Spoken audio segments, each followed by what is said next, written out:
Well, police on both sides of the border are watching for distracted drivers on this holiday weekend. News 4's Luke Moretti heard the heartbreaking story today of a woman whose family paid dearly for a driver's carelessness. Luke? Yeah, Jackie, as the traffic volume increases, the potential for crashes does too.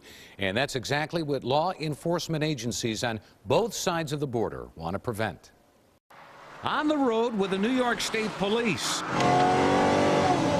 A flurry of activity here on Interstate 290 as troopers enforce traffic laws, especially when it comes to texting and driving. And I'll write anywhere from 6 to 8 texting tickets a day, just pulling up next to people and hanging on their back bumper. Patrols will be out in full force this Easter weekend as law enforcement on both sides of the border step up visibility. These aren't hardcore criminals. These are people like you and I every day that, when they're behind the wheel, have to use good judgment. And that's what we have to rely on to get everybody to where they're going this weekend and to get home safely.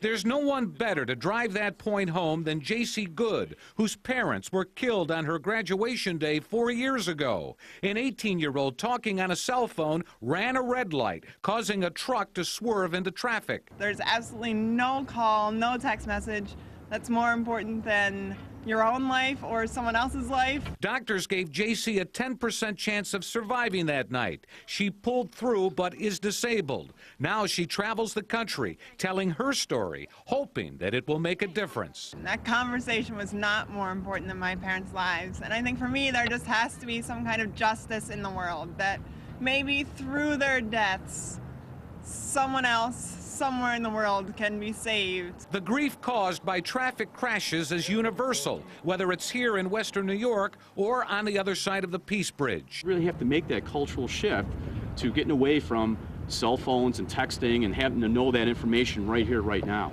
We have to change that mindset. But as we discovered along this busy interstate, not everyone is listening.